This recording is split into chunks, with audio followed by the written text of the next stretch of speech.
Good evening, good morning, good afternoon, wherever it is you are logged in from. And welcome to the first edition of HB Conversations, a platform for the industry to exchange insights and knowledge. And the topic today is the Reopen Challenge, enabling a COVID safe F&B experience. We have a stellar panel this evening and a lot of ground to cover, so I'll be very quick. Let's get right down to it. I'd like to quickly introduce our distinguished panel. We have Sarika Agarwal, founder and principal consultant, Food Safe Works. You want to wave out, Sarika? Vishal Kaul, Head Facilities, Travel and Transport West for ZS.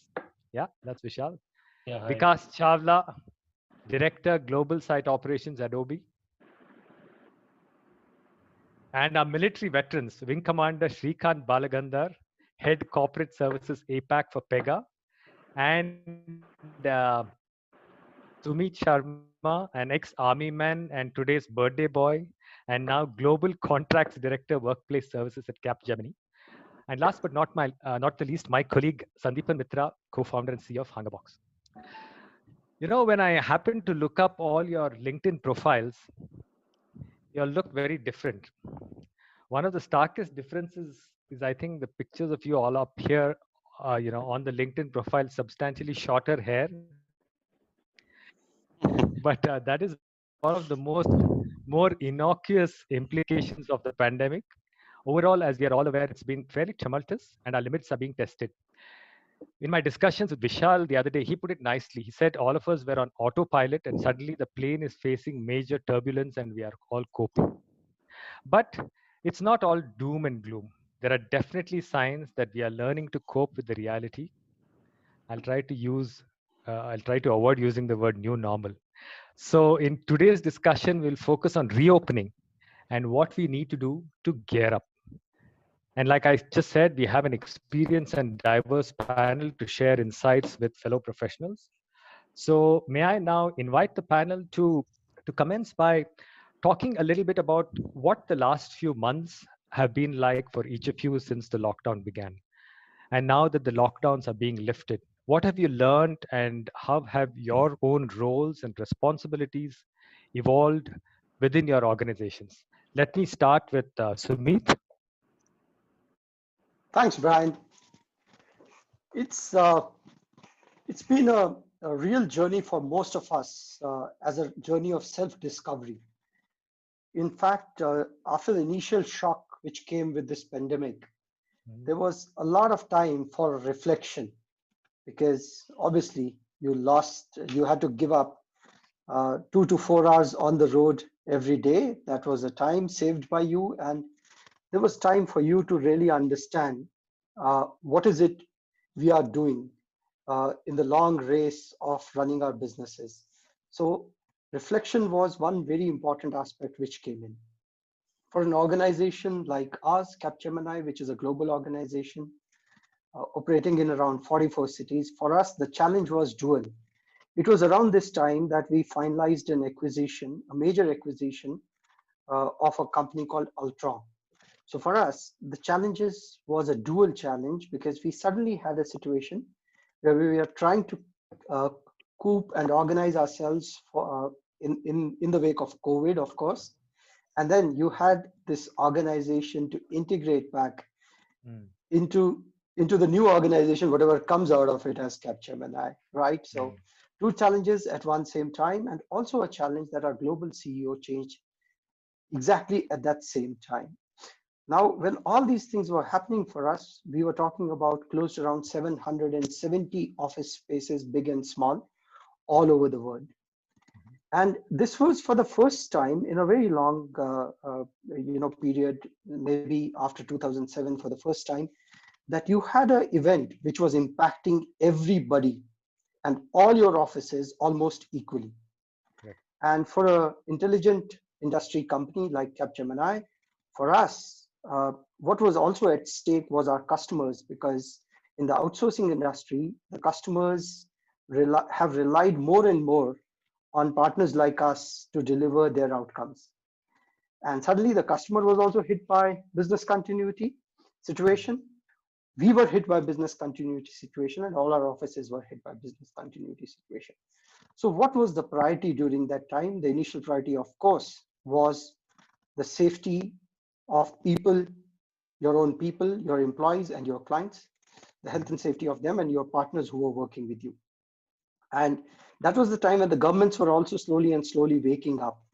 So the advantage we had as a global company was that the pandemic was hitting in various geographies at various times. Like, for example, we had already started a business continuity plan for Hong Kong, mainland China, Japan quite early, probably as early as January, right? And because we already had started seeing those signs there.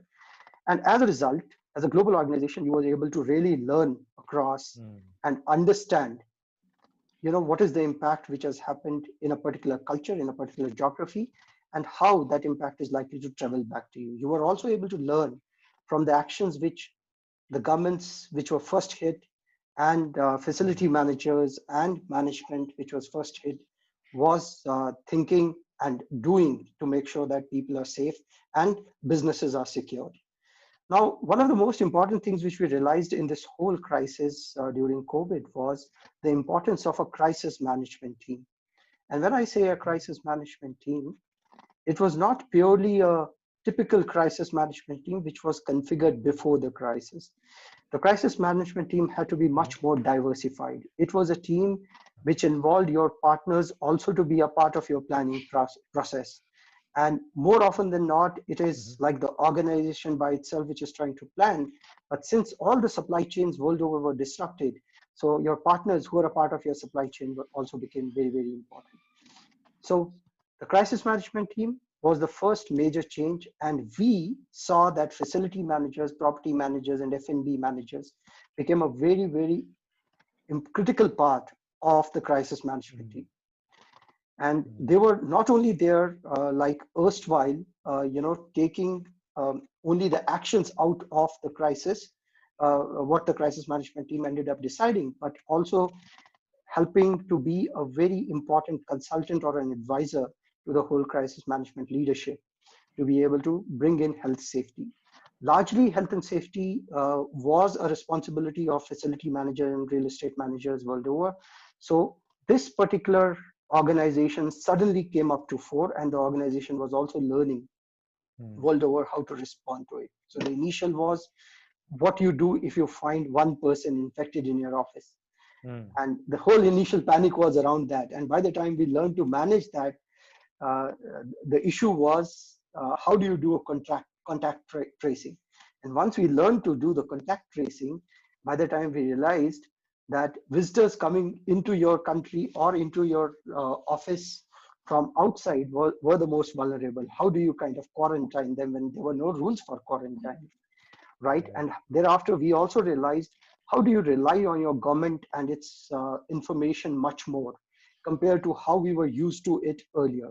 I'll give you an example. Before the pandemic, we used to always feel that the corporate governance in India was much ahead compared to the political governance. But during the pandemic, we realized nobody was ahead of each other. We were all at par and everybody was learning the same way. The government did a wonderful job by coming out with, area advisories as well as national level advisories and some preventive steps initially, which came in form of laws under disaster management, which also helped you plan definitive actions which you wanted to do and also helped you to make your clients understand as to what are the limits within which we can operate. The good part for a business like us was that we are already a digital company, and it was a good opportunity for us to show our own ability to be able to deliver remotely.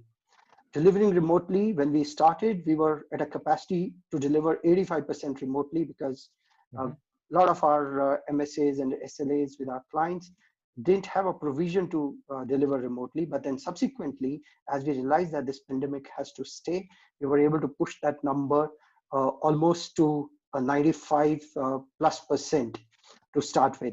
If I keep the benchers out, the number almost is already touching 99 point. You're talking about globally, is it? 95% globally. No. I'm talking about India. So when I tell you about Capgemini, let me clarify this. We are globally 270,000 employees, out of which 120,000 are in India. So Got it. 62% of the 63% of the Wow. organization sits Got out it. of India. So the ability to deliver to your clients remotely was a very important thing.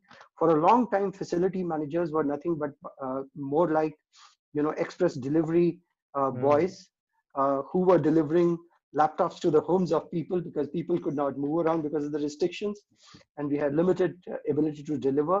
So something like you have express food delivery. That was the kind of a job which we were doing for a long time to make sure that whatever window was available before the pandemic reached a proportion where lockdowns became necessary, we could deliver most of this assets to people so that they are able to deliver. Got So it. health and safety of people, ability to ensure that the business doesn't go down and there's a continuity through remote working, and also being able to catch up with all the laws which the government was putting into place and all the impacts which were going to come out of that, and preparing ourselves largely became our focus. Got it. Yeah, that's great. Thanks, Amit. I think you sort of effectively talked about how a global company that is large in India has coped with this and how you personally, your role has evolved. I'd like to invite Sarika to share, how the last few months have been and what's been happening at her organization. Thanks, Brian. Thanks, HungerBox, for having such a great panelist, out there for the discussion for today. So for sure, for like everybody, it's been a difficult time for us as well. And being in the service industry as a consulting firm, right? Most of our operations that we handle is on site at the client site operations, handling, making sure the food that's going out to every plate is served safe. So, and also like, other on-site work with the restrictions, we had to start relooking at saying that what is the best possible way that we can remotely manage, make sure, whatever is being served. We didn't, all the facilities or all the, companies didn't shut down on the same day, right? So Correct. they had to manage with their basic minimum. And when we say a basic minimum, the food also was a part of it, which had to be, given, which also had to ensure that during the COVID time, everything is taken care, the social distancing and everything. So we quickly, what we managed doing was, the first thing what we managed is putting our training things together, making sure, everything that we do goes on to online, making sure we started actually the COVID-19 awareness training based on the FSSAI guidelines, which, made it pretty much effective. We trained more than, I think, 2000 plus people during a month's time to make sure, people are Mhm. aware about what to be done. So, and then next step, what we, so yeah, so on the first step, on the training programs, now we have completely 100% moved to Mhm. the online trainings on the food safety aspects and all those things. So Good. next thing, to make sure that people are following the right practices, we moved on to the, audit part, which we started doing a virtual audits to make sure things are, in place. People are following what they are supposed to follow. It's not like 100% every company is shut down. They are working at a 10%, 30% at the sites as well. So we tried, we did the virtual, we started doing the virtual audits for all of them.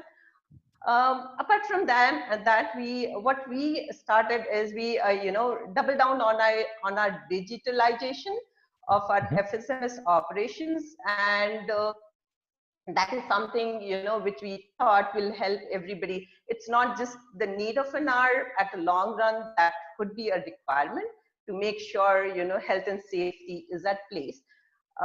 So if you have to see during the whole pandemic, I think I would see one silver lining to it, Mhm. and that's like, customer basically now understands the importance of safety and hygiene. So as we were talking before we went live, it was on the hand wash. So it's been like, I think, multiple years that we have put in, saying like how to wash hands, right? Correct. And believe me, it's been a terrible time to make people understand, especially the food handlers, make them understand how to wash hands. Okay, Correct. so the silver lining I look at this Yeah. point is, I think the whole world knows about the proper hand wash procedure. The people know about how to wear the masks, Correct. right? Yeah. So Sure. for the whole system that we're Sure. looking at, especially the food and all those, we always used to say bhaiya mask upar naak ke upar pehno. And they were like, whenever they see a new alien face at the facility, that is when the mask used to go up, right? And now I Yeah. think that's made our life easier. People do understand, saying like Correct. their life is at risk now, than Sure. somebody else's. So yeah. So we'll come to what has resulted from the pandemic. But just sort of setting the context, Vishal, can I invite you to share your thoughts of how the last few months have gone? Yeah, hi. Thanks, Brian. I think for us it was slightly a different journey altogether. So we were in an offsite in Goa, so Hmm. it's global offsite. We took a chance, and pandemic was around, but we never thought that it will hit so hard. By the time it was, we were only debating on the delegates of China and Japan whether they should, come for this Go back. offsite, and eventually, yes, sense prevailed. Then they were not allowed to move also, and then they stopped by. But we carried ahead. So we did our offsite. It was touch and go. For us, we came back from offsite. We were in office for 2 days, and we were locked down. So Right. it was that till the last moment. And frankly speaking, Brian, if you ask me, nobody knew that this is going to come, and nobody even anticipated at that point of time that this would be so big. As Sumit said, we were discussing, the point of the offsite was we were discussing on the BCP. So for us, BCP was, okay, we have so many sites. What if my Pune site is down? Can I, handle it from US Evanston? So if that is down, can that be handled from Japan? But the challenge here was that entire world was down. Correct. So I think that was the first challenge which came to us when we were in pandemic, and we suddenly had to shut down offices. And I think we took the conscious call of getting into the work from home right from the beginning. I think we started from 19 20th of March. It was much before the government lockdown started. But for us, that was a bigger challenge, because not no office was operational across. So that BCP, what we had discussed, and what protocols we had measured, and what we were about to do the drill for, taking the team from one location to another and see Hmm. like a green corridor, can we Yeah. make it happen and all. That just went. So we had to do Correct. whiteboarding, and I think that is where the first challenge came in. The second challenge for us was, okay, now we are off now, till the time till the time the system, the flights were operating, transport was on, people started, and we have the organization where we have people across the country, and Hmm. most of them, people are from Bangalore, they are in Pune, then Delhi. Then people started actually getting back to their home locations, because the moment we announce work from home. So now people, and we have quite many who are living as bachelors. For them, the infrastructure was crumbling. The food service was going off. Grocery day to day, people did not knew. You will not believe, people were calling me that how should I cook? Give us, as a facility manager, we were actually talking, and these are very small, and we were talking on these Hmm. lines. And people said, okay, we'll go to YouTube and all. Then people, few of them were mentally getting challenged. They were not able to interact with people. I think that Correct. became the mental challenge became one, because we were inside our houses. Their families were at different places. People moved here and there. That was the second challenge for us, to recognize first how many people are there at the base location. So we run the survey and all. The third challenge, Brian, actually came with the infrastructure itself. As we were lucky enough, most of us are working with the laptops, and people carried that. But there were quite a few wherein who had joined recently, or the people who had changed the projects from one project to another. The challenge came, then they were without assets. So for some time, slightly compromising on the information security. There was virtual desktop system that came into play, but that was only for for the regular learning and development stuff, not for the client this thing. And we realized, okay, we have to gather a team which can ship us across the Correct. country, and at the same time we were in the lockdown mode. So it was Correct. becoming a challenge. That became a challenge for us. So these were initial 2-3 challenges, Brian. And all of a Got it. sudden this came, and then, as Sumit said, slightly it started coming from the informative channels and all that. How is it going to look like, and what is it looking like? Then Right. we went ahead with our new joiners. So, Brian, we did not stop. So we had new joiners across. We had in Got it. May, June, July. Then we did the onboarding. That was virtual onboarding. And I think this Correct. pandemic, as and when it got really revealed, as a Right. facility, I think we have crossed our limits. Today, Correct. I don't see that we are a categorized facility where we take care of 24/7 upkeep of office. That's it. I Correct. think Yeah. my team helped in integration of laptops. My security team was doing the integration of laptops at office because people were not able to travel to office. IT team, online, Got they it. were on phone and getting the laptops integrated, all that stuff. So I think that is where, these were the challenges across departments, and that is where we have Sure. pressed. Got it. And yeah, so Brian, this Sure. is Yeah. how it shaped up for us. Sounds good. Yeah. Yeah, I'd like to invite Shrikant to talk a little bit about what the last few months have been, but more importantly, sort of focus on, I think, going forward, how Pega sees the upcoming next 3 to 6 months. What's the plan in place in terms of opening up, and what are some of the bigger challenges in sort of moving forward? Shrikant? Yeah, thanks for the opportunity and good afternoon, everybody. I work for Pega Systems as Director Asia Pacific Facilities and Real Estate. And the briefing by Brian to me was, Sir, not sir, I'm so sorry. It's not sir. Can you pitch in some amount of your defense experience into this? All right. So I will get that in first, and then in the forces, what we used to have something called a beautiful document called war plans. All right, how you would conduct war and ensure that your rules of engagement is adhered to, and have a Hmm. plan to it. For that, you should know what are your strengths and weaknesses, your equipment strengths and weaknesses, what is your intelligence about your enemy, and which is your geography where you got to fight. And here the whole world is your geography, your strengths and limitations, and it's a 500 600 page document. But when it comes to the field, only 65% of it works. All right, 35% just doesn't work. It all goes off the shelf. Actually, things go haywire because there's something called fog of war. In fog of war, you might have heard it even during Operation Desert Storm or anywhere. What happens when two fighting forces move?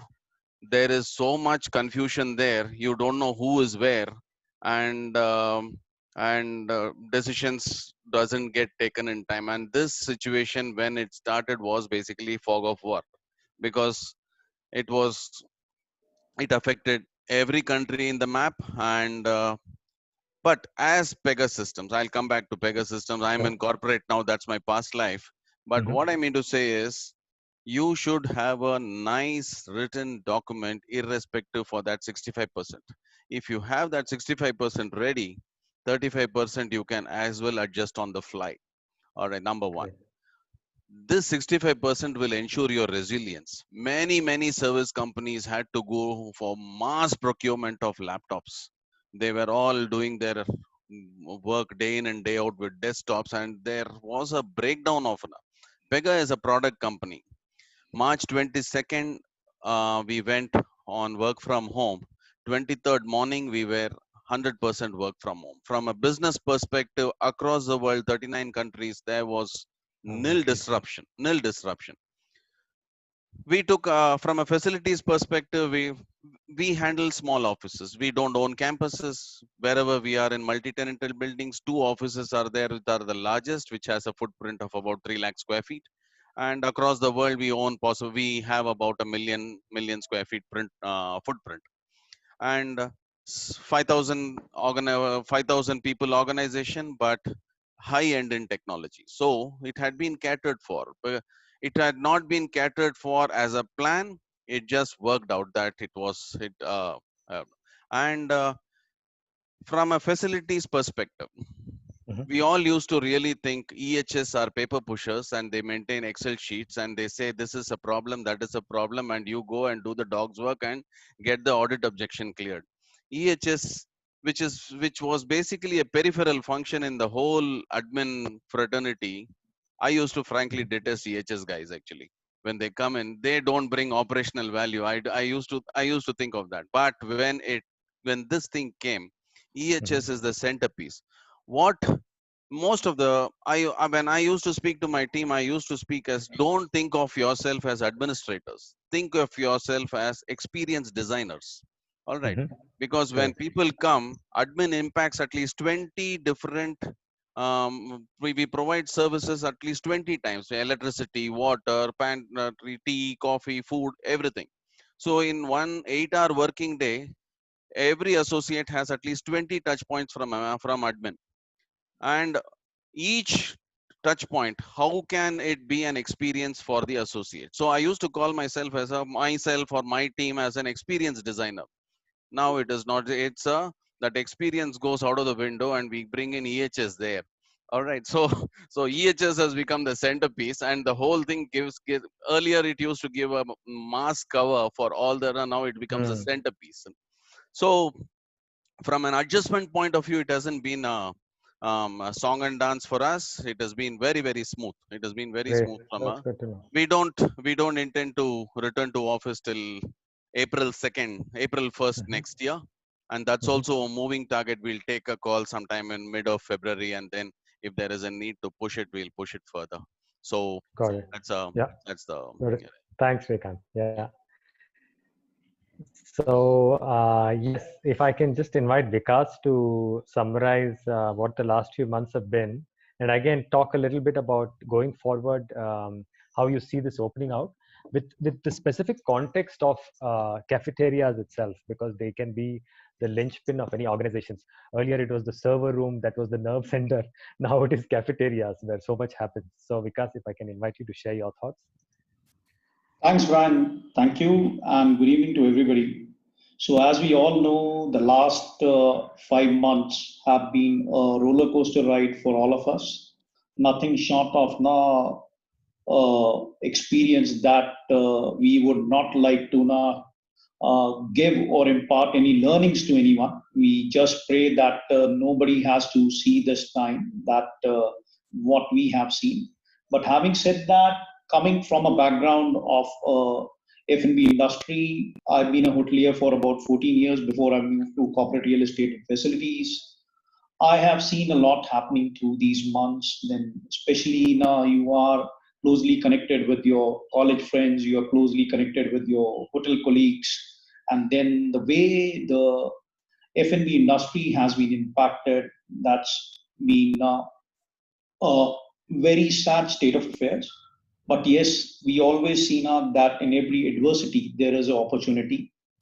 So while I'll not elaborate upon what all has been discussed earlier, I just like Mhm. to focus upon that when this pandemic struck, we were busy closing our offices in a hurry.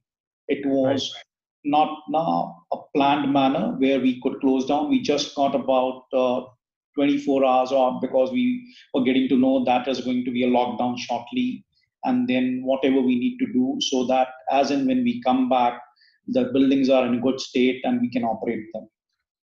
But having said that, the challenge was also that how do we keep the basic infrastructure in the organization running so that we can cater to the various requirements, and also the threats, as few of my friends mentioned, that in case any of the employees in the buildings were to be infected, will the building be sealed totally? What could be the repercussions? How it will impact business? And what are contingency planning around it?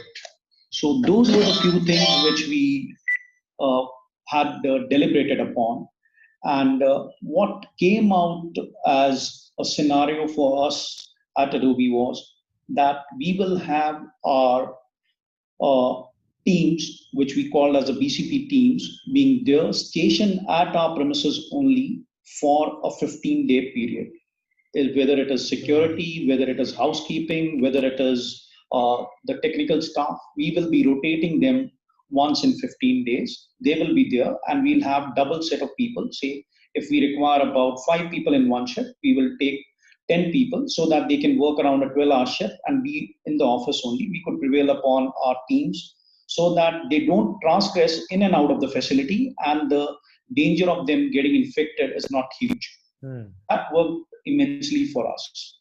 And why we were able to support them or now engage them there well was that we also kept 3 cooks along with them there who were catering for their various requirements from morning to evening. Because at a corporate workplace, you understand that getting a good meal is the only kind of now some you can have those lighter moments, crack some jokes when you're there at the food table, and then that worked very well. That worked very well. But having said that, the challenge what we saw from a food industry standpoint was that yes, there were organizations doing now for their extended teams, but what we also understand is that in the corporate world in India, our cafe models are mostly designed on either it's organization paid, that's fully subsidized, or is it the individual paid, that is the employee pay for themselves. And then since the meals are not being sold, the cafes are literally closed. How do these organizations get their money? What are the returns they are getting? And how do they take care of this workforce which is there? So that was a critical question for all of us. But we took a conscious call that yes, if there were certain teams which were dedicatedly working for us, not going out anywhere, we are responsible for them. And I am proud to state that today that we have not even let go of even one of our cafeteria boys till date. We are holding on to them. And we continue to do that. We are committed to do it till 30th of September at least. We will try our best if we can continue doing it for longer periods of time. But yes, if they have been an integral part to our success, an integral part to now creating that employee experience is what we dish out to our employees, we are bound to take care of them. And our partners have taken a coup out of that. They have been very happy with the way we have gone about it. But yes, that we felt now we owe it to them. And I feel quite a few organizations, they have tried their best, but then every organization has its own set of challenges, own concerns, and they have let go of it. But I feel sad coming from a food industry that what is the future of this industry when you talk about a corporate setup? Do we have to revisit our contracts? Do we need to restructure of these contracts so that in case we were to factor such a scenario in future, that these workforce, maybe the organization is big enough, they are able to handle that impact. But what happens to this workforce? Why should they be deprived of their rights to earn a livelihood or maybe be at the receiving end if such kind of a case evolves? So we all as professionals need to think about it. What is the way forward? How we can come together, brainstorm and come up with a solution where at least we have a thought process in place that in case we were to visit this scenario in future, we have some mechanism to take care of them. I say maybe not 100%, but at least some kind of a allowance which keeps those employees going. Because just we have all seen now those pictures and videos on the various news channels during the month of April and May, how those workers have gone back home. And since our corporate world is heavily dependent on migrant laborers, we need to take a call on that. And then especially the food industry, which I feel has been on the receiving end. What is the future for us? How the coming months are going to be? We are also planning re-entry, but then we as Adobe, we don't plan to return back to work as of 1st of August 2021. We are closed till 31st of July 2021. But then we are looking at ways, as and when we were to come, what could be the revised offerings? What could be the experience we could create for the employees? Something like a sensorless, maybe a touchless tea coffee dispensing machine, maybe packed food items, and then items which the employees can carry to their desk. We don't want crowding of the cafes to be there. Correct. The food packets are created. I understand culturally Indian prefer hot food. It is not the concept which works well in the now western part of the world where now cold food is also palatable. It is acknowledged and received very well. But then in India, we now prefer hot food. How we are able to maintain that kind of experience without compromising with the health and safety of the employees.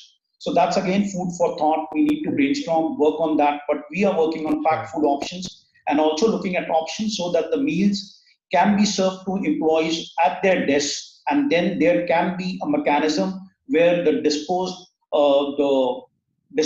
crockery which is being used, cutlery crockery, it can be disposed and trashed in a manner which it can be now done in an organized fashion, or maybe look at alternatives where we are not creating nuisance for the environment using too many disposals. What can be the mechanisms? So that is what I feel now we as industry professionals need to think in the future and come up with a solution. Back to you, Brian. Yeah.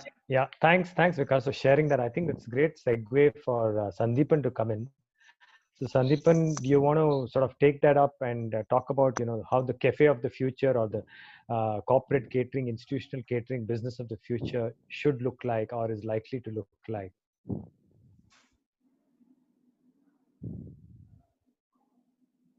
You're on Thanks, mute. Brian. Thanks. Thanks, Brian. And first and foremost, I would love to thank all my panelists for having made time on a Friday evening. You all are not just leaders in your respective organizations, but you all are thought leaders in this space, and hence we are very happy and proud to have all of you all share your thoughts. So given the HungerBox experience, our experience has been a little different, right? So the day lockdowns got announced, that was the day we started working very hard, right? Because we knew that cafeterias will restart, but then cafeterias along with food will serve two more things, right? The other is technology and food safety and compliances, right? EHS. So how do we address both these things along with food, and as technology leaders, as a company that has disrupted this space over the last 4 years, it is our duty to be able to come up with innovative ideas that all our existing clients as well as all our potential clients can benefit from.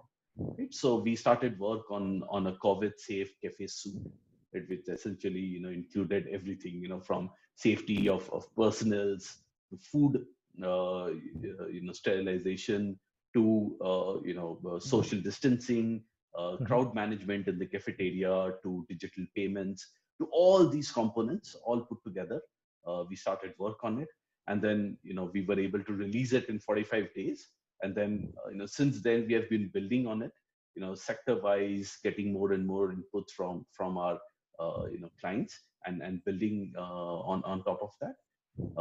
So that's we have been very busy. We acquired 2.5 times the sales acquisition channel of us. Went up 2.5 times compared to the previous quarters, right? So we have added a lot of new clients during this time.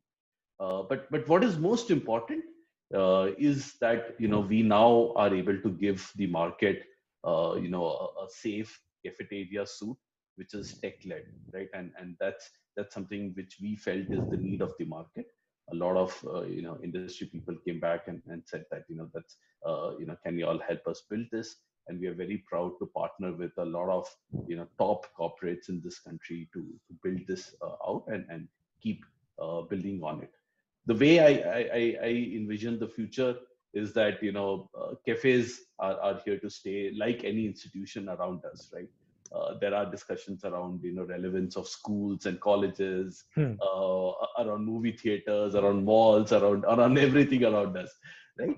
But we are of a firm we are firm believers that every institution in society has its own importance, and that importance does not go away because of some pandemic. There can be some disruptions, but the overall importance of that institution doesn't die down, and that offices and cafeterias inside offices have great importance. As you rightly said, from the server room, I think interactions have shifted to the cafeterias, and they have great importance, and we would love to partner with all clients to kind of enrich the experience and give them the COVID safe experience that they are looking for. All right. Yeah, thank you. Correct. But I think sort of looking at what you guys have been saying, I think it boils down to trust ultimately. Trust of employees that they're eating safe food, trust of the management that transmission risks have been mitigated. So I just want you all to jump in and talk a little bit about how the trust factor can be handled. Maybe I can invite Sarika, given her role as a consultant, to talk a little bit, and then the others can take a crack as well, because we've been receiving a couple of questions, and one of the central themes there seems to be how can employees gain trust again to have food at in whatever Yeah. manner. Sorry, go ahead, Brett. Go ahead, I'm done. So just to add on, on the food part, as on today, if we have to look at, there is no scientific evidence that food can be a carrier of COVID. Okay, so that is something I think it can come through only through awareness to the people saying like food is not a carrier for sure. You can have the food. It's the people, from people to people or people to your contact surfaces. That is something which is very, very critical to manage. So how do you manage that? So maybe you have to start looking at robust cleaning programs in your cafeterias, in the food that you have. So if you are as a consumer buying a food from a retail store, you have to make sure the food that you are getting inside, you quarantine your product as far as possible, right? If you can't quarantine your product, make sure you sanitize the outer covering. If you can't do that, make sure you remove your outer packaging and throw it out, right? And just make sure you don't touch your, eye lining, your nose lining, or your mouth lining with the hands that you have contaminated. Make sure you wash your hands, right? So just to put across, saying like food is no way a carrier of COVID-19, right? So that is something which people have to be aware about. They have to make sure, uh, fear is out of their mind about the food. Got it. But I want the others to jump in here. How does one communicate that trust? I mean, one is you can keep telling employees food is not a carrier, but what else can be done to make sure that employees? Sorry, Vishal, you want to jump? Brian, can you hear me? Yeah, I can hear you, Yeah. Vishal. Yeah. Brian, this is okay. Vishal, Okay, you so- go ahead. Please go ahead. So I think, as rightly Sarika said, so it depends upon the type of partners we are partnering with, and from the facility point of view, first line of action is the facility managers and the facility guys who are actually dealing with, all our partners. So first, the set has to come. We have to believe in ourselves. The first belief comes from there. As I was discussing few days back, is okay. Now for us in ZS, food and transport is something which we give free to everybody. So we are even giving food to the housekeeping guys. We're giving food to the security guys. Then transport apart from employees. And our food starts as early as 7:30 in the morning and we close our cafeteria, as early as next day 2 a.m. in the morning. So it's round the clock. So for me, and we have lot many people as an organization. As I said earlier, people are from different states coming in.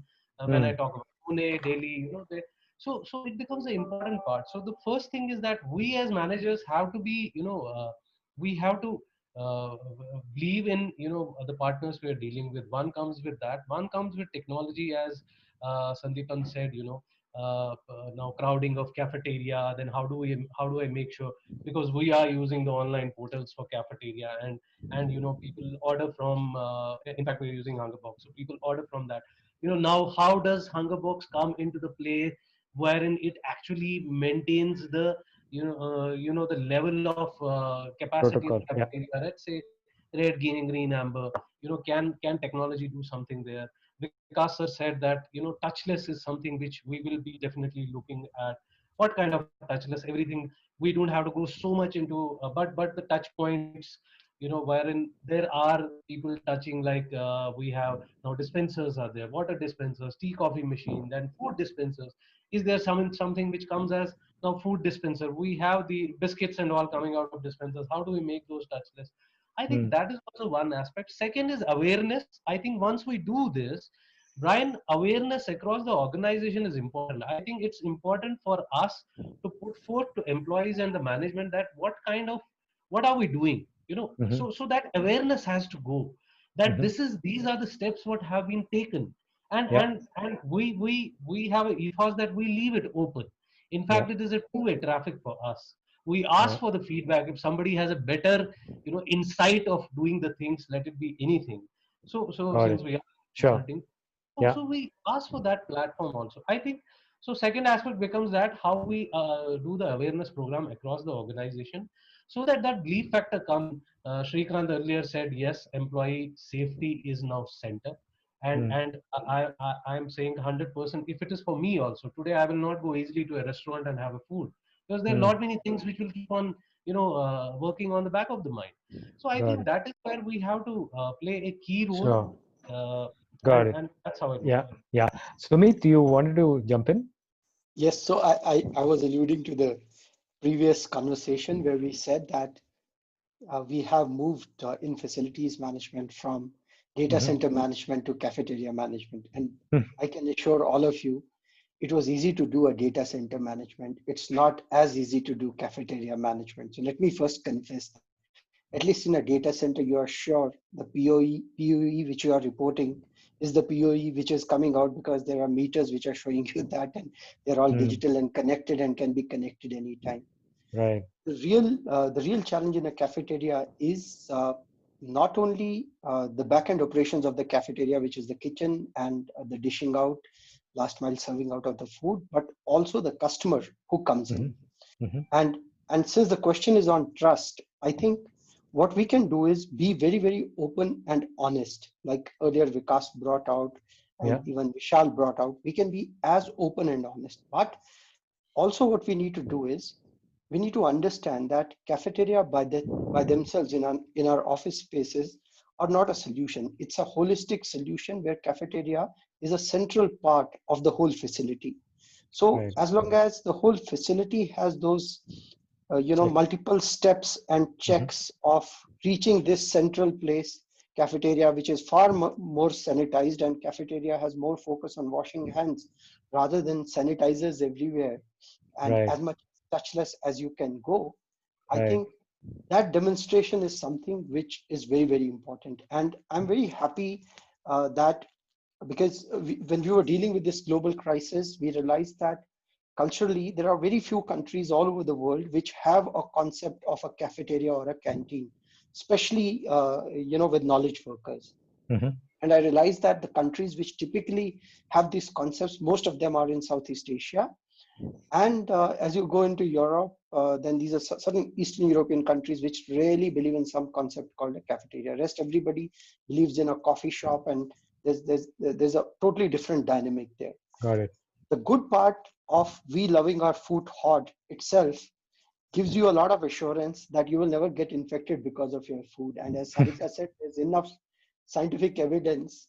And I don't see any case where we have had a case got reported that people got uh, infected in COVID because of food, right? Mm. So I think that touch points, the handling, and using common sense is the first point. Two is we have to take some visible steps in our cafeteria. The Mm-hmm. visible steps could be certain physical steps, which most of us have already done, but then we could not put it to a lot of use, which was the queuing, social distancing, the circulation, so on and so Mm-hmm. forth. And then technological solutions, which companies like HungerBox have already put in place, where you guys have made sure that The phone which you are using itself helps you maintain the social distancing which is required of contact between people. There is a positive as well, which I see as we are preparing our cafeterias, is that the return back to office in whichever organization it happens is going to be a gradual one. It's not going to be opening the floodgates.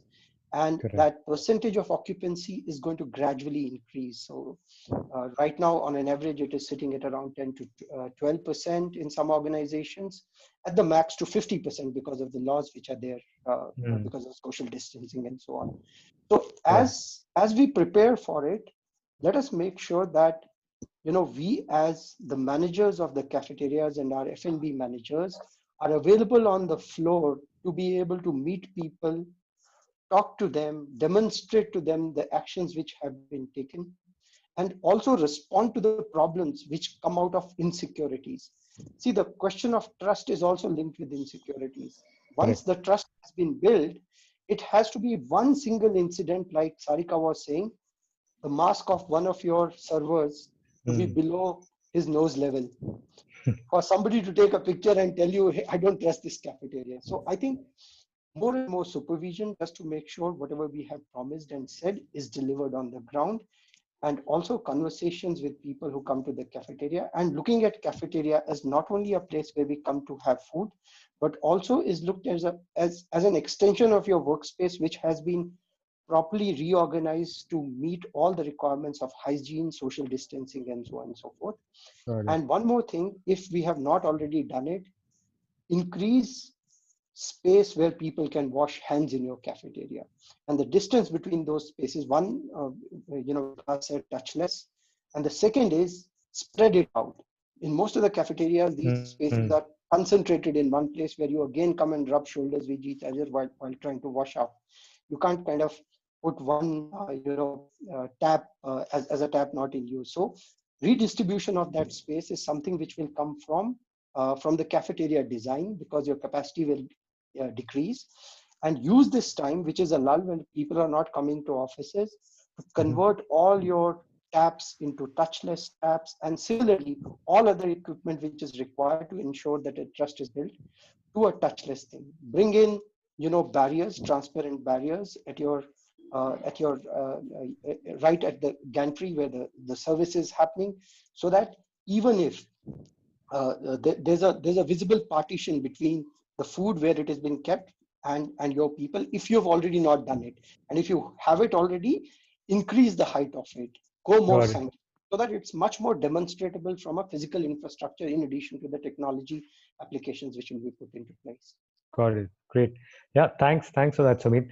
We've got a bunch of questions that have been coming in. There's Probir from Wipro who says, within the cafe, how can employees maintain safe distance from one another during food processing and production? Sandeepan, Sarika, you want to take that? Yeah. So I will take that, Brian. Yeah. Go ahead. So I was coming to that point. I'll just explain it before now I take on to this question. So while we see that there are different organizations which follow different protocols as per their guidelines and standards, and then the conditions within the cafe are very well controlled. What we need to be mindful of the conditions in the back of the house. When I say back of the house, if you have your own on-site kitchens, it's not much of a concern, because again, it's a controlled environment for you. But yes, where the food is coming, since 80% of our buildings today are in the leased premises where on-site cooking is not possible. So the food comes made out of the central kitchens and it is transported. So now the threat of cross-contamination and it passing through so many hands further increases the risk. How do we find a resolution to that? That is very critical. And then if there are so many hands changing over a period of time from the time it is cooked to the time it is dished out, the danger of the contamination is much higher. So those will be the things where we will have to have controls and measures in place. And then the organizations which are the back of the house support, like the likes of your Urist, Sodexos, the bigger players in the industry, they will have to step up the ante on this, because central kitchens will be under much more visibility now, and then the kind of hygiene and sanitation they will have to follow there will be paramount. Coming to the inside the house, what we need to ensure is that, as Sarika said, are the staff who are deployed in that particular shift, are they following the protocols? And if somebody is not following the protocols, what we can do? It is a sense of discipline, because nobody wants to be in a closed environment. Putting a mask on the face, we all find it difficult. If there is nobody watching us today, I believe most of us will pull down the mask. Nobody wants to see it. But yes, the minute we see somebody is now walking across, he sees, we put up the mask. So let's be responsible. Let's understand what is expected of us, and how it is going to impact. And there have been studies which prove that wearing a mask is very critical and essential, and it prevents the contamination to a greater extent. So those will be the few things which we need to focus on, but then the back of the house will be something which will require much more focus and thoughts. Great, thank you. Bunch of others. Sorry, Sarika, sorry, one moment. So I'll add on to what Mr. Vikas had to say, saying like today, if you look at the back-end kitchens or your central kitchens or your menus that you have like so many varieties that's been offered at your cafeteria. So maybe it's time when you start, when you start reopening, start looking at your menus, design a menu in a way so that you can, minimize them. That also in turn, what it does is for the central kitchen guys, they can have lesser people with the same facility, right? They can reduce the number of people entering the site. They can manage handling the same thing, right? Because the menu items have been decreased. So that would help, to maintain the social distancing part at least. Yeah. Got it. Sandeepan, anything to add? Yes, no. So there is a new category that we just recently added called immunity boosting food items, and that's a new trend, right? Another trend that we are seeing is people preferring to have veg food compared to non-veg, right?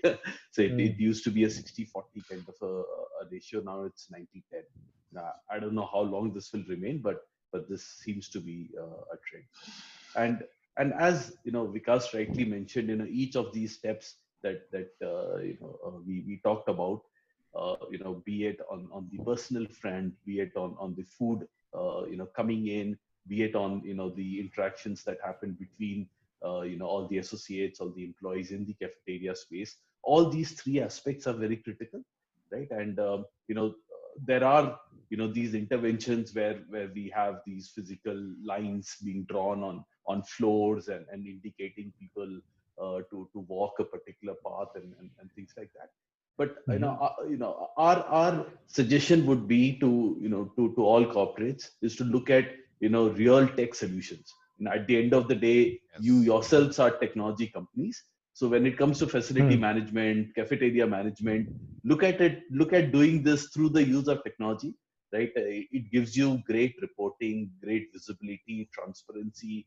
You have logs that you can go back to and present as evidences, and it's a much more classier way of going about and executing these, right? So on all the three fronts, as I mentioned, on the personal front, we put in interventions like you can't start your session, as in you cannot log in and mark your attendance as a staff till the time you have not put in a photograph with a mask and the headgear and the hand gear. It will not take your attendance and take it forward, right? So we were able to put interventions like that there. In terms of food coming in, right? So rather than chasing each and every place from where food is coming in, we have seen UVC sterilization work, right, with an accuracy of 99.9% plus, right? So why can't we implement those? All food entering the cafes should be UVC sterilized through IoT, right? So that there is an evidencing kept, and then be brought into the cafe, with great confidence that it's all kind of sterilized, and now we are happy to serve this food, right? The third one is around employees, right? We have brought in a lot of technology around that bit, where in case there is a social distancing being non-adhered to, there are these alerts that come up which you can act upon and things like that. So it's a much nicer way of kind of Managing. Yeah. putting this through. Sure, sure. Sorry, I think we are nearly out of time, but I just wanted to bring in Wing Commander Srikanth. Just quick thoughts as we conclude. What is the way forward for F&B and for the industry? What your recommendations are? I know many of the other speakers have already shared their recommendations, but I just wanted to get you in as well, Srikanth. Yeah, if you go to Google and type emotional map, there will be humans have 9 emotions, right? When you write when you say emotional map and go into the images, it will say laughter, scorn, fright, happiness. All those 9 navaras will come out. Now keep that emotion map as a base, and if I ask anybody, 290 participants, what is your feeling when you when you are a passenger in employee transportation provided by corporates? The Mm-hmm. first, what is your feeling mean? What is the emotion that comes out? They say is fear, because I am traveling with a stranger, and what is my car safe? Will I reach home safe? That is one. The next question you ask, what is the emotion that you feel when you have food in the plate in a corporate? When you take a survey, most of the time the response comes is whether it is safe. Is it safe? Mm-hmm. All right.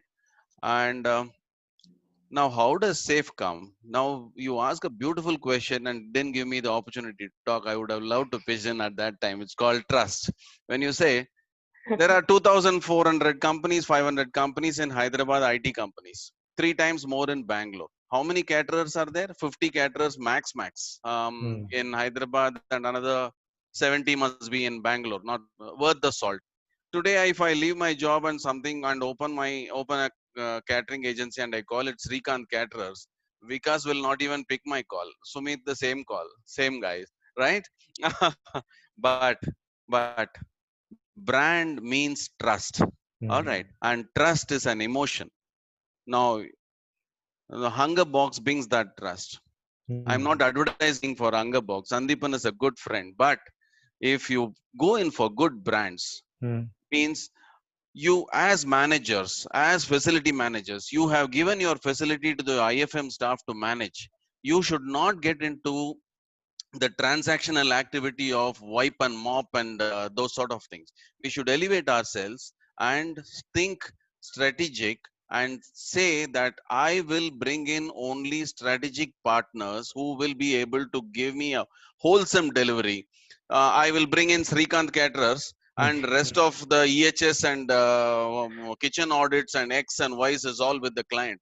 But if a vendor is able to bring me a wholesome package that from end to end, from sourcing to waste management, it is, and with a strong technology background, 80% of your headache is out as far as facility managers, as far as client side operators are concerned. So go in for good brands, and the, that's for no rhyme or reason. He has signed up, HungerBox has signed up about 40 odd clients in this pandemic. 25, he said, I guess, 25 clients during lockdown, and that too at a time when cafeterias are not operational.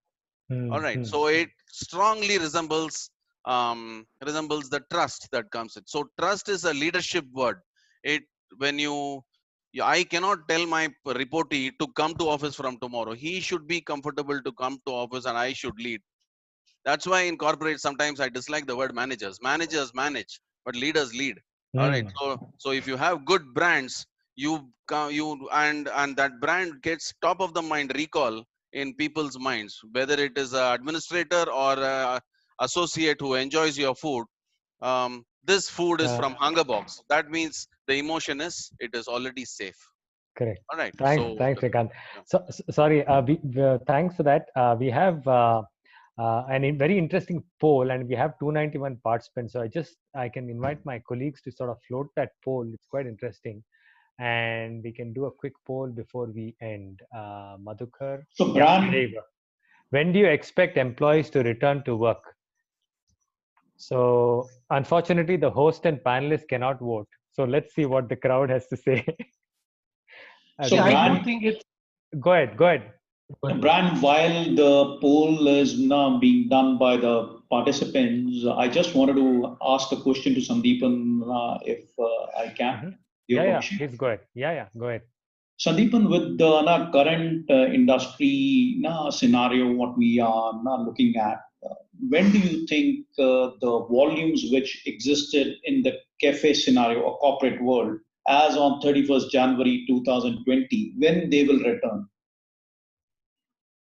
So you are in a better position to answer, but No, so see, yeah. I will have visibility to maybe not 2, 3, 4, 5, 6, but then you cover the entire spectrum of the industries, whether it is manufacturing, whether it is IT, ITS, or whether not across the India. So then you have a better understanding. My market visibility is not that great. Let me be. Yeah, True. correct. True. So let me just give you all a quick background, right? So last quarter, the April, May, June quarter, we had about 6% employees coming, right? And this is data across 550 cafeterias that we manage across 20 plus cities in the country, right? So about 6% employees came. This quarter, we are reaching about 10 to 11%, right, of people coming in. We expect that the October, November, December quarter, and this is based on discussions with all all our clients, we expect it to be around 30% of employees coming back to their offices. And the next quarter, the Jan, Feb, and March quarter, that's when we are looking at about 60% people coming back. And the quarter after that, the April, May, June of 21, is when we expect things to get back to the pre-COVID numbers, right? So that's roughly the indication that we get from market. Some silver lining obviously is manufacturing is operating at about 80% occupancy, right? And we have increased our customers on that, and in manufacturing, any city 80% occupancy is happening. Schools and colleges from zero will directly hit 100, right? We will not have a scenario where there'll be a 10, 20, 30%. It'll be a direct jump from 0 to 100. And we, like we just got a message that colleges in Karnataka will open from 1st October onwards. We see this trend, and over the next 3 to 5 to 6 months, the education sector kind of opening up, right? So we are very hopeful that the worst is behind us, and things will only keep getting better as we move quarter on quarter. Thank you, Sandeep. Yeah, in fact, coincidentally, here you go. We had run a poll. When do you expect employees to return to work? Okay. 48% have said Jan 2021, and the next highest is a couple of months from now, 1 month from now. So I think Jan 2021 seems to be the sweet spot. So that's where we are. Great. Okay, I think we're going to wrap this up, especially because Sumit needs to go and celebrate his birthday. So I'd just like to thank you all for joining this panel. Great inputs. Thank you for making the time. It was really interesting, and I look forward to being in touch, and all the best. Hope you keep safe. Hope your families keep safe, and take care. Thank you very much. Bye. Thanks a lot. Take care, everybody. Birthday, Sumit, once again. Stay safe.